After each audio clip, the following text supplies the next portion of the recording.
Hi, everybody. Welcome to our official commentary track. I'm Matthew Stacey, the writer and director, and I also played Jonathan. Hi, I'm Justin Woolsey. I played Michael Afton, aka X-Blue, and I also helped with the movie and built the whole thing, so woo! Hello, I'm Derrick Hammer. I played unnamed day employee, and I helped produce and pay for the movie. That's very important. Yeah, so this is our commentary track for the movie. Just giving you details about behind-the-scenes stuff that we did, how we did certain things, how we made certain scenes, and all that. And to clear up some misconceptions in the comments, or clarify why we did certain things the way we did. Shot one, guys. Shot one. Wow. Channel 22, Matthew? Yeah. Any relevance with that we can tell the fans? Everything in this movie is intentional. Keep that in mind. Yeah, the 20. Okay, because the 22 number is important. But we can't tell you guys why. Yeah. Yeah. Oh, this is some fun exposition, isn't it? I love you. Did you Photoshop the logo into the background of that photo? Yes, I did. I just noticed. Yeah, That's there's incredible. a big flat screen TV back there. Oh, I just put in the logo. Nice. A lot of people complained about the exposition at the beginning, which I can't blame them for. You can see Derrick now. Yeah. The exposition is mainly for the people who don't know the FNaF franchise. I don't know. It's long for a news thing, but also at the same time I think it works well. Yeah, filling in with. Because what else would we have done? Yeah, the FNaF lore is stupid complicated. I mean, it kind of makes sense. Scott Cawthon never intended for this to blow up as big as it did. So then he had to cover his tracks. Yeah, so there's all kinds of misconceptions and plot holes and stuff. So to cover up those plot holes, he just made an even more complicated story. So we had to get the basics of this whole complex world out of the way in the first 5 minutes, just so you wouldn't question things going forward. Also, there's a lot of lore misconceptions that people were happy to point out in this opening 5 minutes. Which this roughly is the FNaF story, but also our own lore is tied into this and stuff. Yeah, in this opening we get dates wrong, like official dates within the canon wrong. But they're correct within our canon. They're correct, yeah, they're correct within our canon, and any of the misconceptions, or any of the errors, I guess you could say, with the FNaF lore where it doesn't line up directly with the game's lore, we changed for the movie to make more sense within the span of a 100-minute movie. Sorry, this is a cool transition. Like I said, the FNaF lore is super complicated, so we didn't pay attention to any of the books or anything. This is just supposed to capture the spirit of the first 4 or 5 games. That's all we really cared about, so we tried to keep it to the bare basics of the lore. Look at me in that Freddy costume on the wall. That's me in the Freddy costume on the wall, by the way. Sure I was is. in the Freddy costume during that day. He's also and in those three all of in the three back. costumes. All 3 of them. Yeah. Wow, Justin, Guys, I'm famous. Really carried the movie. Everything is intentional. Don't you know this, Derrick? Cute little Easter egg for everyone watching. Look who's on the wall! It's Marcus, who won the competition video. We planted that there because we wanted to give a shout out to Marcus. He's also in the after credits scene, but we wanted to put that in the background as well. For winning the competition. Mm-hmm. That's true. Congrats, Marcus. Yeah, good job, Marcus. I love Marcus. So what are some other Easter eggs we have hidden throughout? Notice how the lights in the ground are blue. Yep. Yep. Michael. Guys, his tie's purple. That's so great. Guys, his tie. Do you guys get it? Guys, his tie. There's this car in the background. There it is. His car his shows Ford. up later. It's an old Ford, not time accurate, but close enough. Yep. Yeah, there's plenty of things like that all throughout the movie that aren't exactly time accurate, but are close enough. Some of the cars, especially, stand out as not time accurate. What do you want us to do, FNaF fans? Blow up other people's property? No! We tried to make at least the props that everyone directly interacted with all the time accurate, but we made this movie for very little money, and $1. Yeah, we don't have all the resources in the world to.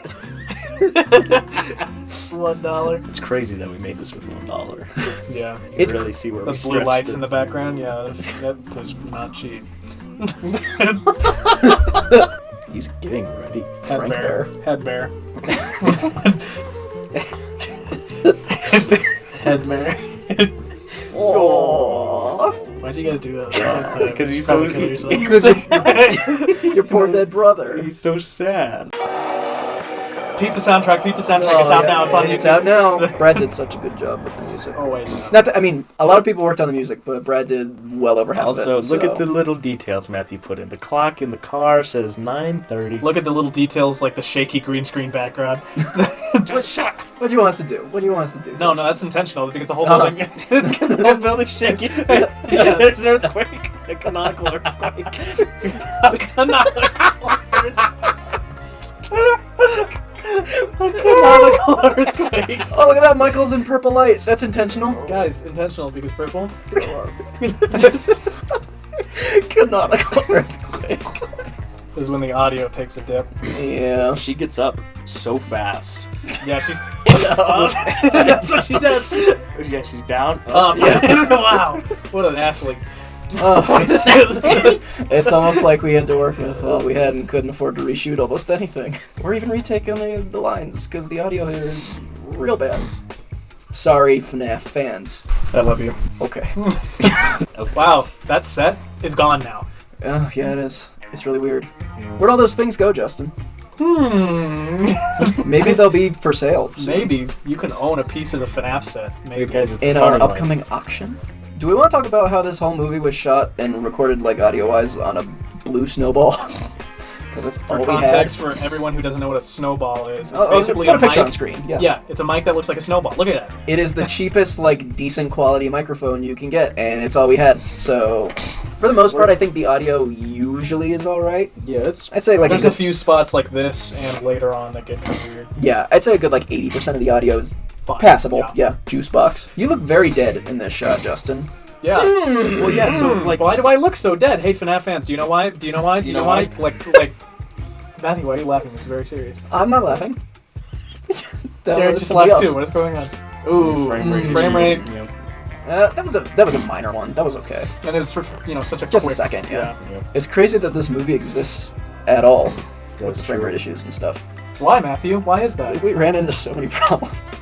Like the whole movie being corrupted? Yeah, yeah. We had There a was Toy one day. Story 2 incident.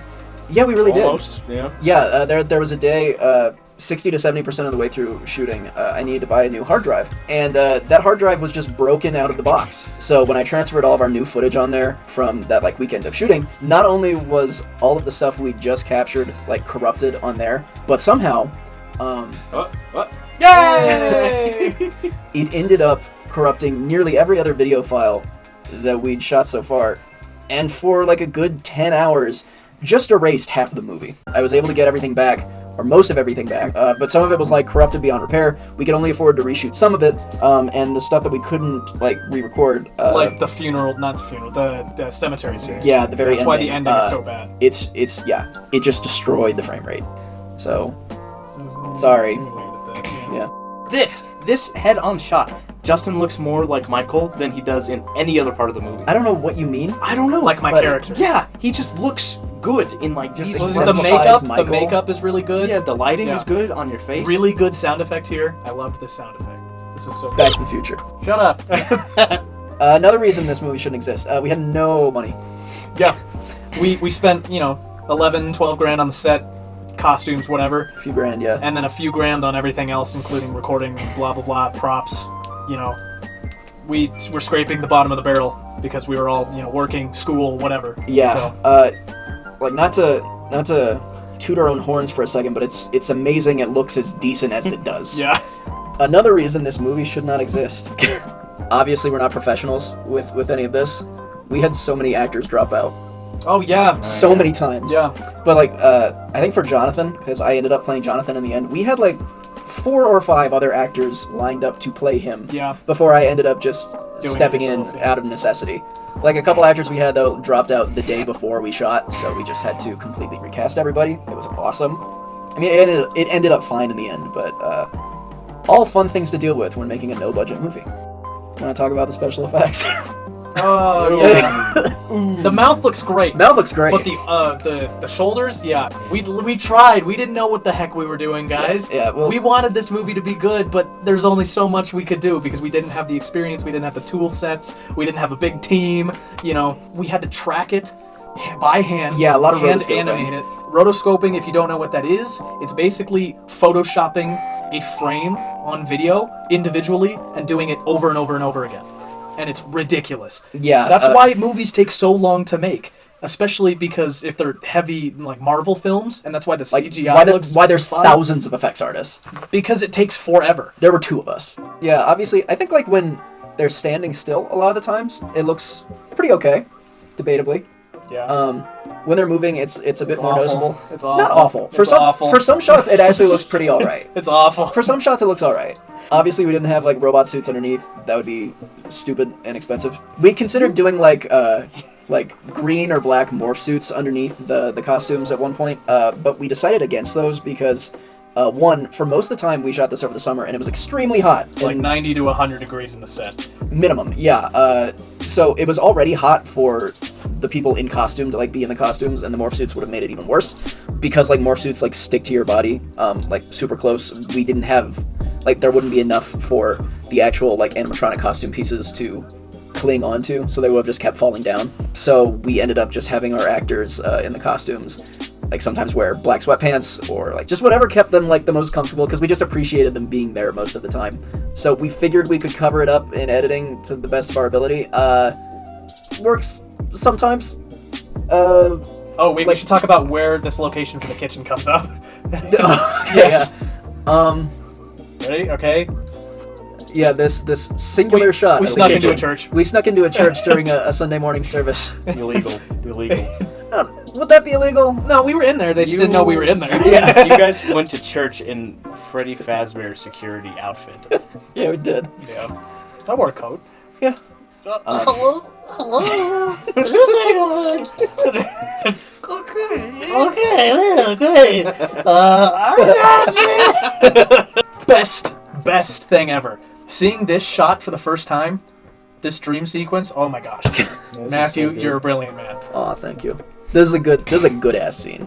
I didn't even know you were like crafting these 8-bit cutscenes. So when I saw this for the first time, it just blew my mind. I figured the fans would get a kick out of it.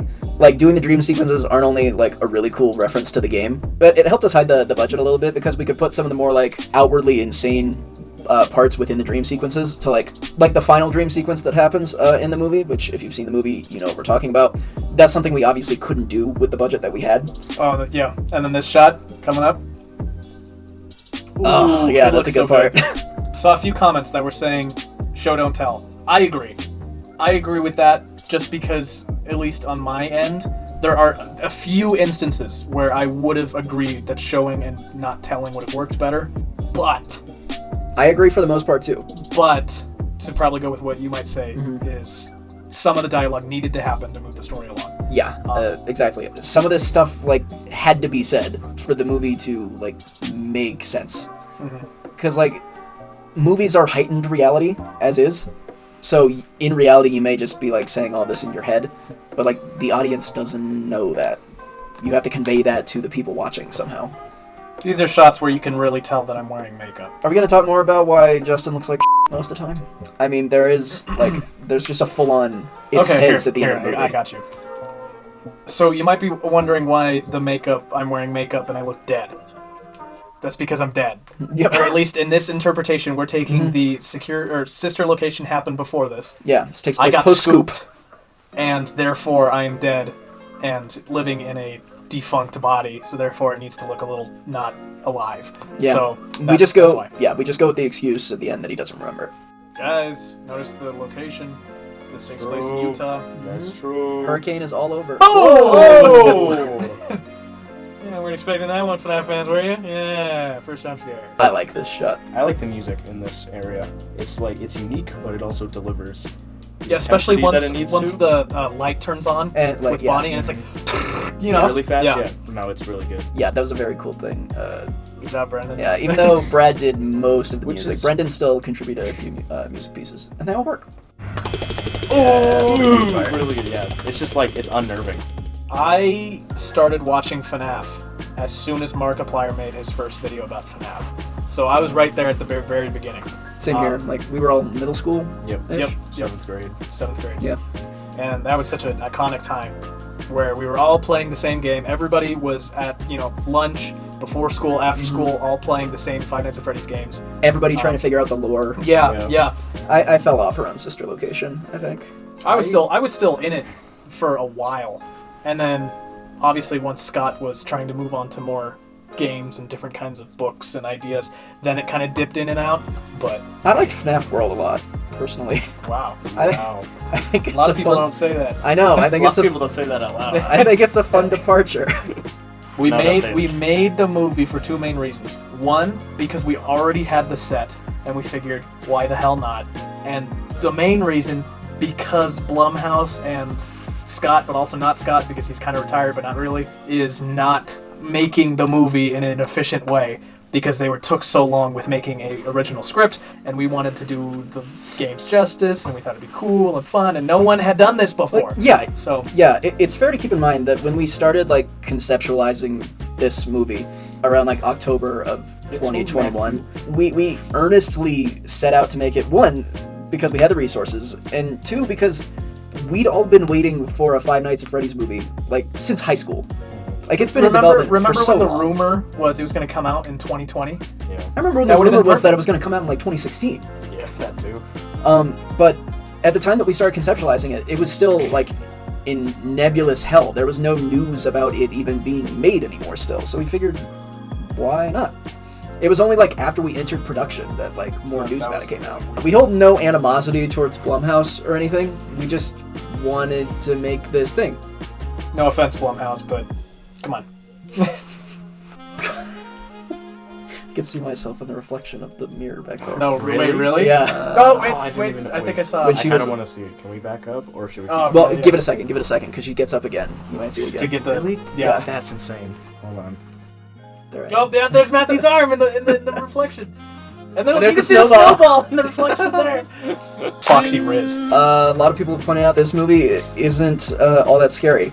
And it's not really supposed to be. It's not a full-on horror movie, it's more of a thriller drama in my mind. Just picture how boring it would be if it just started with our main character, like, starting his shift. Like, that's how the movie opened up.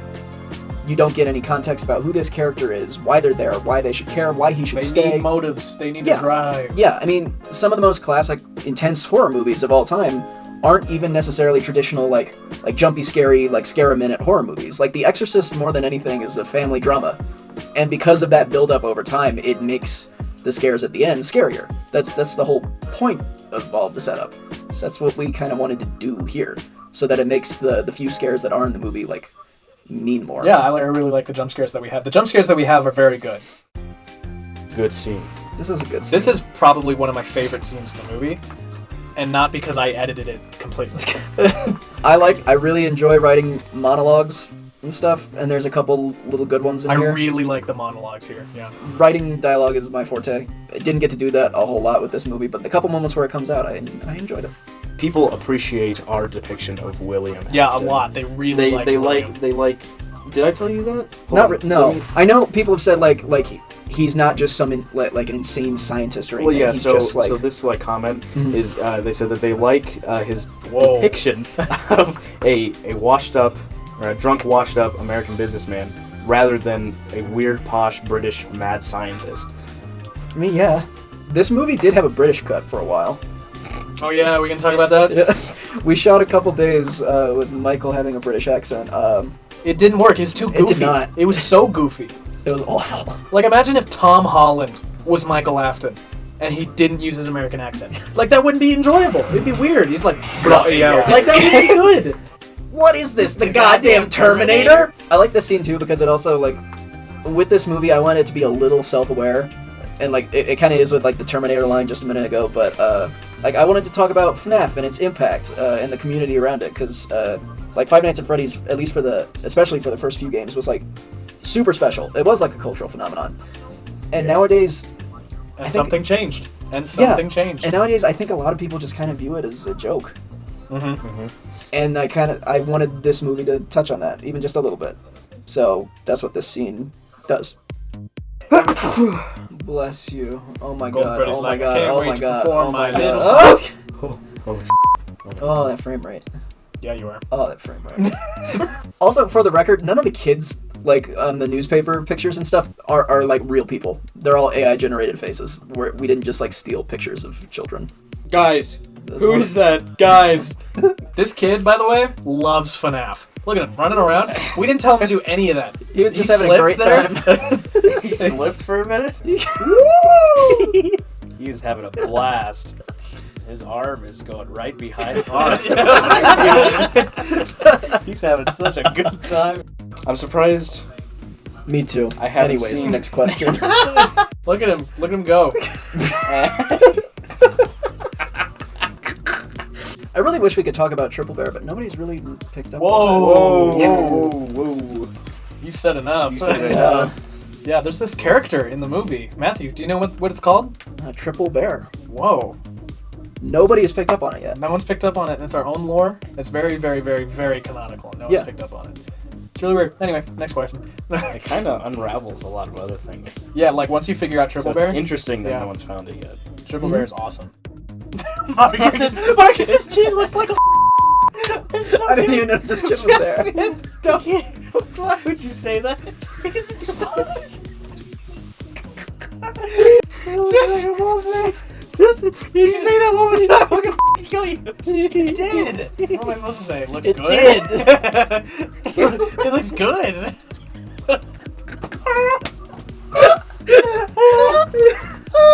I can't breathe. You said, what? It does? Like you said something racist and you're like, yeah, it's true. That wasn't racist. No, but he said it at the time. Like he did say something. Justin's on the floor right now. He fell out of his chair. I almost threw up. I can feel it coming up. Oh man. I'm crying. Speaking of small detail, watch this. Ready? Coming up. Comes really quick. It's really quick. Ready? Right there. Right there. Did you see it? Did you guys see it? Okay, I don't know. I put it in the movie, but This particular like next minute or so was saved in editing. Like, yeah, the audio here, I loved doing because it would. Matthew just told me, hey, maybe distort the audio a little. like yeah. It turned into this. Yeah, we were missing a couple. We were missing a couple shots. I didn't Hold on. think it was gonna work, but Justin like came through with the sound design. It's great. It was amazing. Very janky here. I apologize. I'm It's sorry. okay. It's okay. It's It okay. took like 8 hours each. Okay. Lonnie's shoulders just fly. That shot looks good. This shot's not bad. It looks good as far as I'm concerned. I was showing Brendan the movie for the first time, and we got to the scene of like the and Brendan goes, "Ooh, familiar," because you know we read like not even a full week prior to that. Ooh, familiar. Ooh, familiar. I don't think I've ever heard Matthew laugh that hard. It's funny. Oh, it's awful. Ooh, familiar. So guys, a lot of people have asked about a sequel to this. What are our thoughts on that? Yeah, so we're neither confirming nor denying a sequel. We have certainly thought about it. We think it would be cool. We just don't know if we would be able to. We have the option to, but also we don't know if we'll have the time and money and resources to do a separate movie. So we'll have to see. Plus, a real issue we're running into is that this covers the first 4, maybe 5 games of the series. There's not really anything more to do with Michael's character Yeah. by the end of this movie. Like, his story is wrapped. So we'd have to do something completely Yeah. different, and that could feel weird, so we're not sure. We can't really do a prequel because we aren't doing those games next. So Performance of Justin's life, right here. I liked the one that I was wearing the wrong uniform and outfit for. Yeah, we had to do this shot multiple Yeah. times. That was the best. Yeah, I've we got a ever really good acted take of in this. Justin just ended up wearing the wrong costume, so we had to do it again. And Which I take this- full This is responsibility totally for. not believable. Which I hate. I thought What do you this mean? was good. This I is didn't fine. think this I was. didn't like my acting with this. I didn't think this was as bad as some of your other ones. Because there are some of your other ones where I can tell you're pissed. And you're just, you know, you're kind of just doing it because Matthew tells you to. This is a cool little setup. I love you. That's because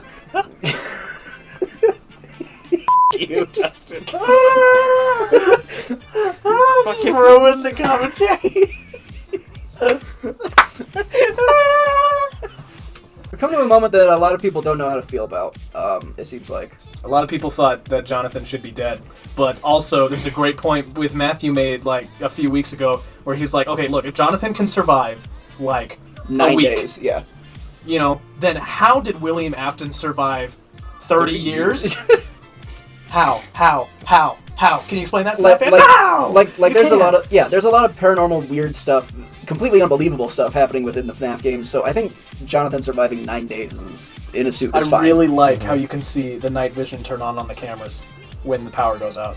That's really cool. Plus, on top of that, like, in reality, people have survived worse for longer periods of time. So it's fine that he's still alive. And on top of that, Jonathan dying invalidates Mike's story arc. True. Like, if Jonathan dies, Mike did all of this for nothing. And while in some stories that can work, that doesn't work for the story we're telling. So it only makes sense for Jonathan to live in the end. Here we go. Best moment. Well, the teleport? Mm-hmm. Yeah, that's a pretty good moment. Here we go. Oh! Pretty good moment. Almost nobody has mentioned the fact that Jonathan is in Shadow Freddy's suit. Yeah. I don't think anyone has. Yeah. Oh, yeah, that's true. I don't. Oh, No, yeah. also, wait, this shot is so morbid looking. It like is so unsettling. Yeah. What, Just the one on the mouth? head on with Freddy with Oh, yeah. blood is. I Yeah, like. it's a good I shot. almost hate looking at it. You know, Yeah. it's just like it looks awful. But Yeah. yeah, we need to. But also, yeah, we looking need to back talk that- about how. Yeah, no Guys, one has that's connected. Shadow. That's oh my god. Yeah, That's Shadow Mon- Freddy from FNaF 2. But Shadow Freddy is a weird thing that only shows up in like 1 or 2 FNaF games and was never expanded on. So we thought it would Yeah. be cool to include him in this. This is one bit of lore that will give you guys And Family Guy death. Family Guy death. Obviously intentional. Ooh, familiar. I think as soon as Mike leaves the pizzeria and like goes out to the parking lot, the movie starts to get a little divisive, I'd say. Like from the moment he exits the pizzeria, people either really like it or really don't like it. Yep. Yeah. And I can't blame them either way. Yep. It doesn't help that this scene, like, we had a bunch of problems with editing it. We lost a ton of corrupted footage. So it's a little janky as is. People aren't sure if they like him, like, confessing his plan and everything that comes out afterwards. It seems that fans seem to really like the last half hour And of the everyone movie. else doesn't like it. And people who don't have much context for the rest of the series don't like it. Yeah. And I completely understand. Which is why I think the actual FNaF movie won't do well if it's not about the lore. Yeah, if they just do a random story like a book story, It's not going to do well. The last half hour, we had a lot of problems editing it together, which doesn't help because it's the end of the movie. But I totally understand why people aren't fond of this ending, or why people love it. I think there are some decent things about it, and some things that definitely needed improving. But for what it is, Justin Ash did a good job, and I'm glad it's done. Now get the fuck out of here. I don't know. I like the confrontation there. I like that he is, kind of, well, because Michael gets really close to it, obviously. Anyway, I like the confrontation so too. I like that he kind of explains himself and threatens Michael. Exactly. So I like it. I think it's good. I mean, I put the confrontation there in the first place because, Ooh, yeah, I know. I just noticed there's that. the scripted all of our stuff. Yeah. I like the confrontation too, just because William Afton is one, and he can finally, like, brag about it. Yeah, because even in like the Yeah. grand scheme of Guys, things, like real he's quick. William Afton is tired. just an Yeah. and he just wanted to brag. L. Foxy is sad. Yeah, Foxy Because- has, like, sad eyebrows there, if you notice. I didn't notice Yeah. that. I just Yeah, I don't kind of know. thought Foxy was like, He just wants to, like, they're all just He wants sad to kids. They want to leave. get out. I haven't put that together since now, and I produced this movie. We really had to save this scene. Yeah, this was a rough scene, and you can tell. The coloring is a big issue. Yeah. I didn't work on the color nearly as much as I should have, so it's very inconsistent for this particular fine, scene. though. It's very bright, it's very saturated, and that's a good segue into another thing we should talk about really quick. The overall feel of this movie. Because for one thing, we've kind of skipped a big thing lore-wise, like between just now and the last night ending, in that we didn't show the Springlock incident with William. It's like implied that it's happened, and that and that Henry covers it up, and Michael is framed for it. But I think we should clear up why we didn't show that in the first place. Because it would have looked bad. It would have looked Yeah, really we don't have bad. real animatronics to begin with anyway, so how Yeah. would we do that? I mean, we did not have a big budget for this. And we kind of had to do everything we could to hide that we didn't have a big budget. That's why the movie looks the way it does. Like, it's super saturated, it has, like, a 16mm film look to it, like an 70s, 80s, 90s movie. Because a lot of, like, 70s and 80s movies, they were obviously shot on film, but they have, like, a classic, timeless feel. So the Springlock incident just wouldn't have worked. Like, you have ghosts running around, you have William getting impaled. It would have looked goofy. It would have shown that we don't have money. We obviously want you to be stuck in the movie and not think about how much or how little money we had, so... Look at the camera! The camera's just sitting on the... Oh, wow. Didn't even notice that. Like, people coming into this thinking it's going to be, like, some masterpiece you'd watch in, like, a big chain movie theater. We wish. But you're coming into it with the wrong expectations. I mean, we made a cheap, independent film that imitates B-movies and horror classics from the 70s and 80s because the FNaF story lends itself well to that format. Thankfully, most people are buying into that, it seems. But if you're disappointed that it's not some big, extravagant picture, you're just looking at it the wrong way. This is Evil Dead. This is Nightmare on Elm Street. This is The Terminator. It's not The Conjuring or Insidious or like It's not one of those movies. It's something smaller. And there's a nice, cool aspect and vibe you get from a fan-made film compared to a it feels more Hollywood. Yeah, you feel more motivation and drive and passion in these passion projects. Even if like parts of it aren't great. Yep. We hope that like you can we hope that you can see through that. Literally like 3 frames per second. Yeah, if that. Which is so unfortunate. Because this is a fine scene, I'd say. Well, you either love it or hate it. There is a effect on After Effects that adds frames in between frames. I tried to use that. You got After Effects for this? No, but there's a similar effect that you can do in Final Cut Pro that Did it just interpolates not look frames. good? Yeah. Dang. You hear that, fans? We blew it. Did you notice that he's wearing purple? I'm wearing purple, everybody. Did you notice that he's Justin Woolsey of X Studios? Guys, did you know the background is blue? Look. There's an Easter egg. There's an Look at Easter the egg. flowers, look at the There's an flowers, Easter egg. look Look at at the the flowers. Look at the flowers. Look at the flowers. Let's go! Holy shit, that's Triple Bear. Holy shit, guys. Triple bear. Triple Bear. There he is, the man himself. Hi. Scott, if you're listening to this, I literally love you. Give us this franchise, we'll take care of it. That's true. We care about it. It's the Freddy Fazbear Party. It's the Freddy Fazbear Party. It's the Freddy Fazbear Party. I think Goodbye. Thank you all. Goodbye. Thank you all for listening to our commentary track. We hope you got something out of it. Fellas, you want to say any closing words? Thank you for watching our funny FNaF movie. Hasta la vista, oh my goodness. That's true. He said the funny line.